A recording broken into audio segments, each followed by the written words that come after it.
Yeah, good morning, everyone. Cold morning in Ohio. I guess it's a good time to attend some presentations through all the day and get some knowledge ready for 2023 crop season. It is great to be here, and I will be covering some corn agronomics based off what I have seen so far from 2022 to 2023, some of the things that we are recommending. Also, I will touch base on specifics going back to the basics of corn growth and development. We know that that's very important in order to have a successful crop. I will touch base on some of the discussions we had during 2022, challenges, opportunities, and lastly, I will discuss a little bit about some new research that has been happening or that is about to happen through our research and extension programming. So let's go ahead and get started. Corn growth and development. That's the foundation of growing any crop, right? And that's no different for corn. We know that there is a list of factors that we always need to consider. This is very framework-based. We have hybrids, we have crop rotations, we have planting dates, row spacing, seeding rates, pest and disease management. That's the focus later today and this afternoon. There is nutrients availability. We will have one of our lectures this morning about nutrients and fertility and favorable weather. That's probably the one factor that we struggle the most. But yes, this is things that we need to always keep in mind and start planning as early as possible as how are we going to tackle each of those conditions when the planting season comes. And from the beginning to the end of our crop cycle, there are several things happening during the physiological processes that the plant undergoes. And in the case of corn, we have leaf initiation and the production of biomass, hopefully closing that canopy early in the season, vegetative stages, getting close to mid-vegetative, and then closer to tasseling. Different things are happening. We are elongating nodes. The plant is getting taller, is competing better against weeds and other things, is capturing better light. We start to see at this time frame, we start to see the reproductive structures being developed. That's ears and tassels, and I have a picture here on the next slide. And then we have the kernel initiation that is developing ovules that can potentially be fertilized and then can form actual kernels, harvestable kernels that will contribute to our final yields. And why this matters? Well, there are several reasons why this is important, and some of those is just having a basic understanding of what the crop is doing, what stage it is, because as I show here in the diagram, there are many things going on depending on what stage are we located. There is the issue of diagnostics. It might be freeze damage, it might be drought, it might be heat. So all of those can certainly have a different outcome depending on when a specific event is happening in the crop cycle. There is always the question about applications, right? When we look at herbicide labels or nutrients themselves, we want to make those applications following the label, following, in the case of nutrients, the time where the crop is needing the nutrient the most, as it is the case for nitrogen. Yield components are being developed through all the crop cycles, so we cannot look at it from the, hey, reproductive stages, that's when the kernels are really being developed. Yes, visually, but internally at the plant level, everything starts from the beginning and goes all the way to the end of the crop cycle. And then we always have the concern about stressors. Stressors can be biotic or abiotic. We have insects, we have disease that we need to watch for.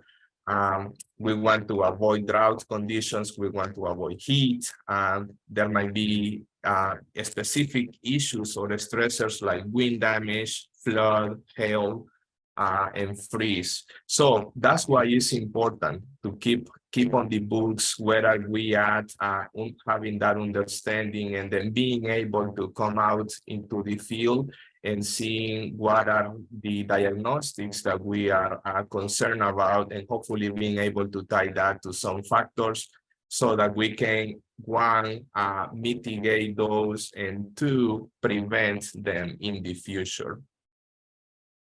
This is a picture of a dissected corn plant at the B9 stage. That's pretty much vegetative stage, right? We have a crop that is only 9 developed leaves, 9 color leaves. And as I show in the diagram, though that crop, even though it's still at the vegetative stage, it's starting to do what it's supposed to do, right? It's starting to produce what we want to produce. So there is the tassel that will give us the pollen. And then we have all these tiny ear shoots developing in every stalk node, up to about nodes 12 or 13. So ear shoots are being developed, tassel is being developed right there internally in the plant, and we are still vegetative. So if something goes wrong at this time of the year, let's say B9 stage, early in the season, sometime in June, certainly that will limit what we are getting out of this, out of the reproductive, how many kernels we can put in the year, and so on and so forth. And then, I mean, splitting the stalk is just one of the ways that we can help ourselves in order to stage corn plants once they are losing leaves in the bottom of the canopy. So that's just an example here on the left picture. So putting it all together, optimizing grain yield is about taking care and hopefully enhancing a strong plant establishment early in the season. That is, if we are planting 34,000 kernels of corn in the acre, hopefully we are getting the majority of that, 95% or more, coming out of the ground and getting plants counts out of those kernels. Next up, we want to have a healthy crop, mid-vegetative stages. That's when the potential number of kernels is being developed. Potential number of kernels comes from 2 different sources. 1, number of rows in the year, and 2, how many kernels are fixed potentially in each kernel row. So we have those 2 factors happening as early as this vegetative B6 to B14 stage.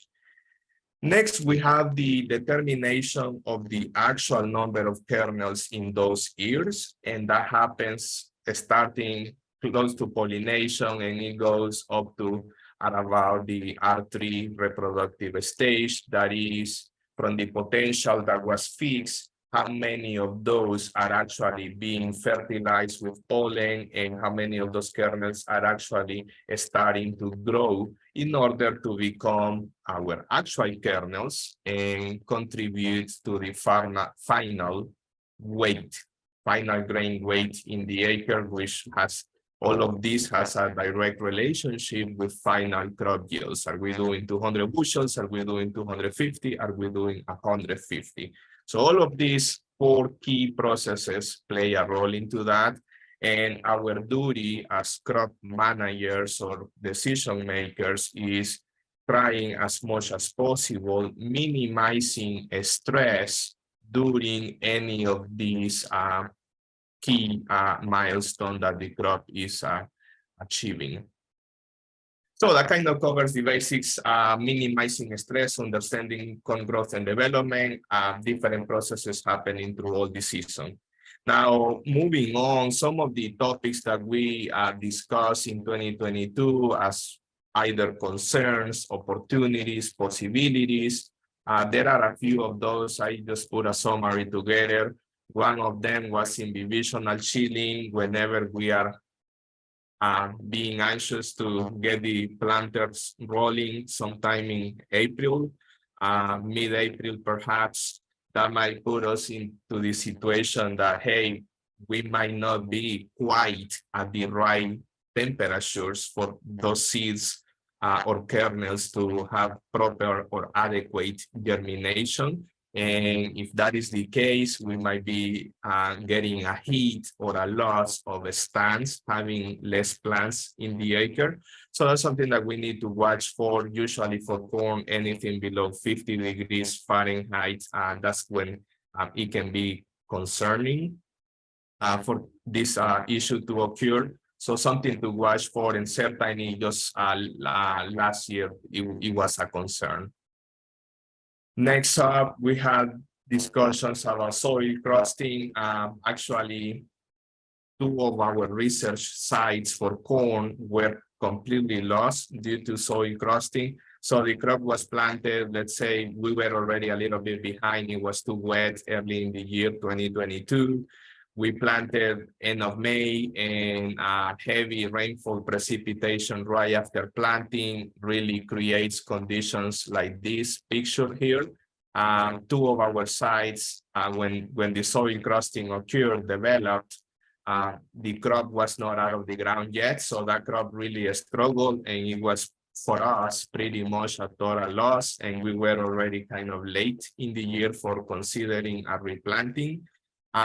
Replanting can be an opportunity, can be a possibility, but we need to keep in mind that it doesn't necessarily guarantee an increase in yields. We have lost so much of the crop season already when it comes to those decisions.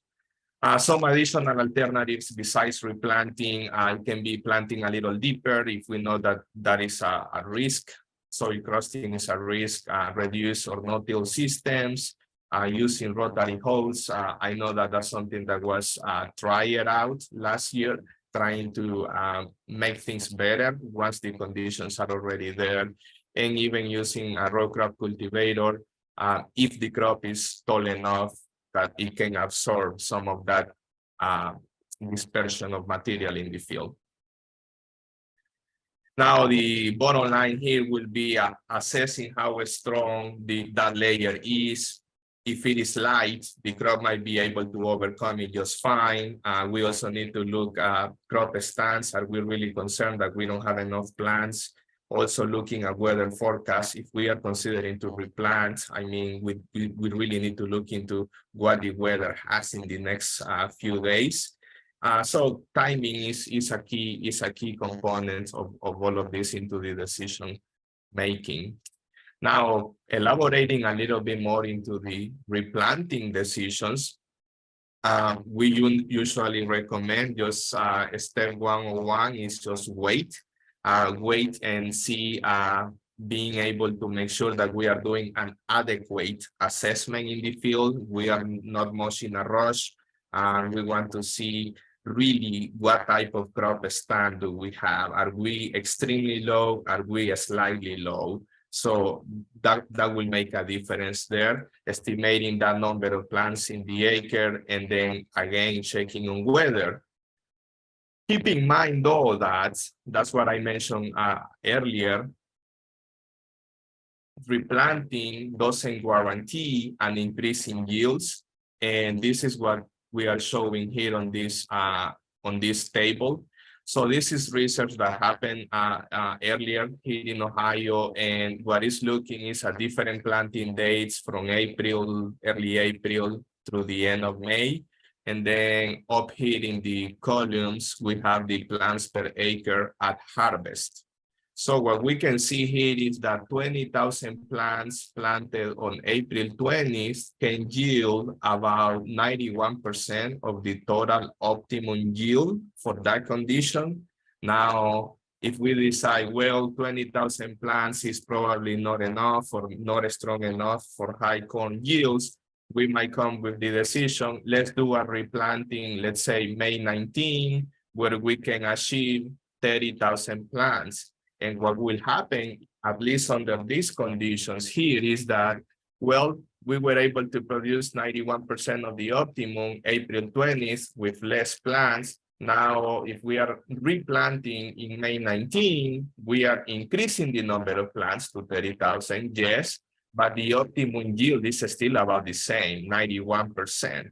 So that is to say, it is a possibility, but we need to really look into if it really makes sense, depending on the case where we are located. Just for this work here, 100% or the highest achievable yield, it was obtained with that last day of April and 30,000 plants at harvest.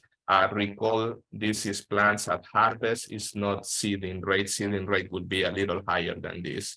So yes, the 100%, that's our general recommendation, first week of May, or even last day of April in this case, in order to achieve highest yields.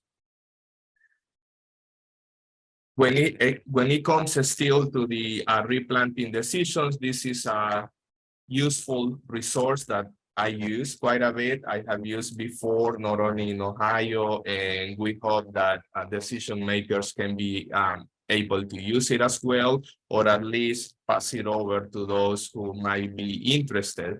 U2U is the useful to useful tool for corn, and it covers a wide geography here in the US, mostly in the Midwest, all the way from Nebraska, Kansas, the Dakotas, up to east in Ohio, Indiana. So what it does is that we can input information in terms of planting dates or growing degree days. We can choose the relative maturity hybrid, and it will give us a nice projection based on historical data. It will give us a nice projection of when black layer can be expected for that particular hypothetical scenario. It can also show when silking will happen.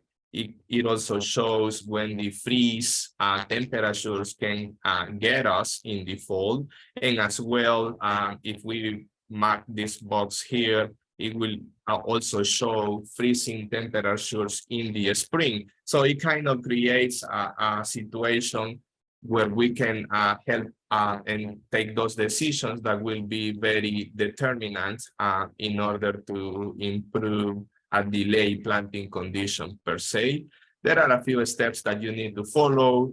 There is this link here in the bottom where you can read and learn more, and I am trying to do the same with the other topics as well. So feel free to consult those. As slides will be posted, the presentation will be recorded, as Laura said. So keep your eyes open, or reach out to me if you have any specific question. I will be very happy to pass these resources over. Another issue, crop water use. Some areas of Ohio, some pockets of Ohio in 2022 didn't seem to have the adequate amount of rainfall that was needed in order to achieve the yields that we were shooting for. Research from Iowa State here on this graph shows growing season evapotranspiration of corn in inches against compared to corn yields in bushels per acre. And what this clearly shows just a straightforward kind of situation here. 200 bushels of corn require about 20 inches of water for evapotranspiration. So that's quite a bit of water, and how those 20 inches are broken up, it depends when are we in the crop cycle. Early vegetative stages, we are using less water. Whenever it comes silking or tasseling time, that's the highest water requirement for corn. At silking per se, we are using 0.3 inches per day. If we do the math, it will be about 2 inches per week. So if we are, let's say, in central Ohio, sometime July, August, that's when silking is happening, and we don't have those 2 inches per week, we are already potentially penalizing the crop, perhaps decreasing the number of kernels that those plants will be filling up during grain filling. So those are something to keep in mind. Not much that we can do. We don't have irrigation here as other states do, but it's important, and we can even play around with using hybrids that are more resistant to drought, or to lower water conditions. So that's for water here.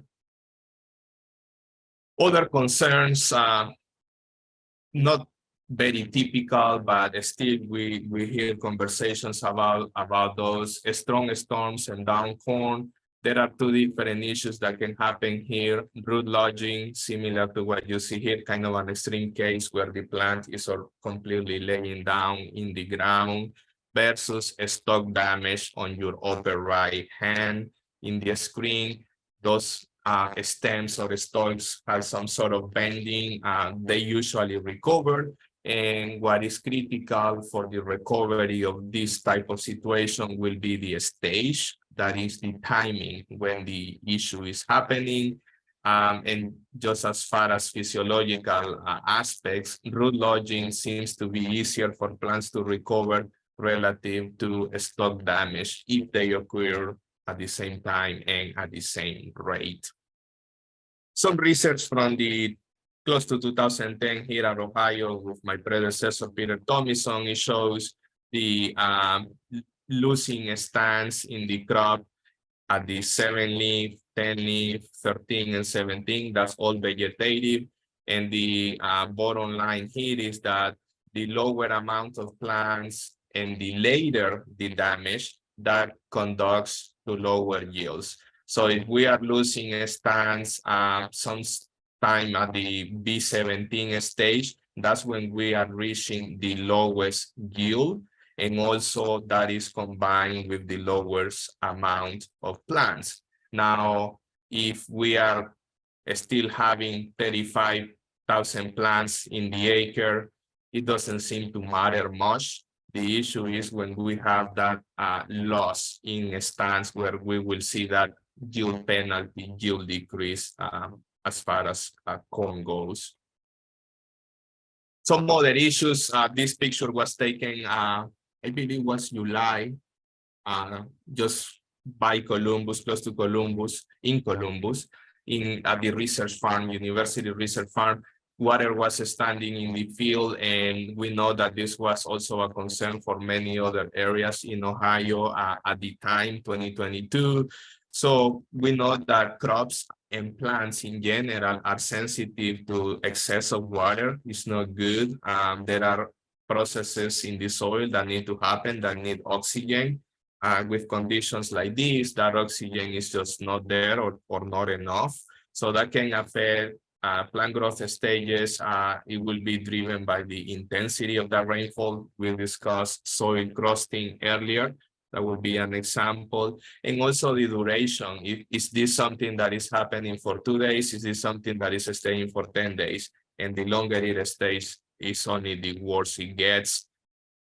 Besides looking ugly and in trouble, there are several other implications that are listed here. There is bacteria, there is growing point, location, where is that located? We might increase the susceptibility of stand root lodging or stand losses. Also, if it is early in the season, we want to assess what the health of those seedlings is, and hopefully coming to a good stand is still a priority here. Similarly, some decisions that we can proactively take when we are seeing conditions of this nature are nitrogen management.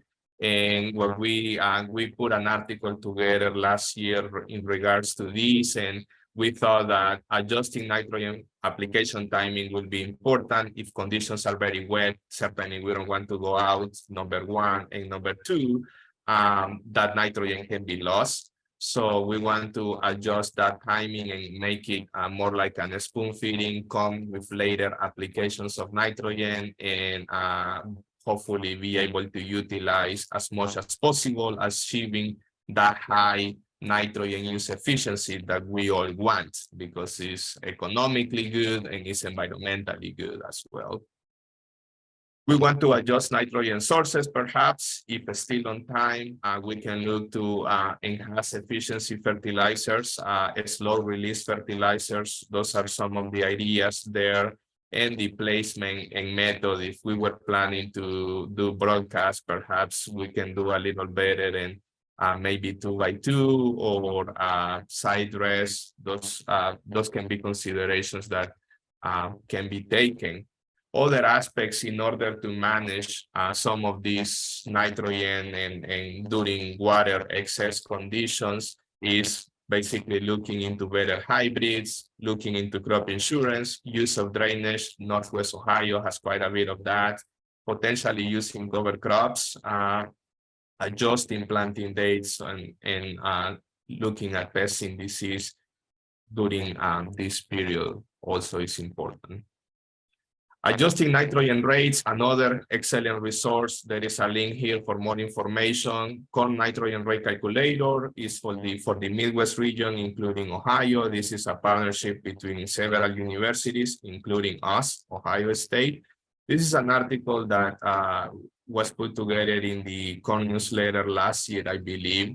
And it's looking at recommending nitrogen rates, and that recommendation for optimum nitrogen rate is made based off price per bushel of corn. It takes that into consideration, and it also factors in the price of fertilizer altogether with yield goals.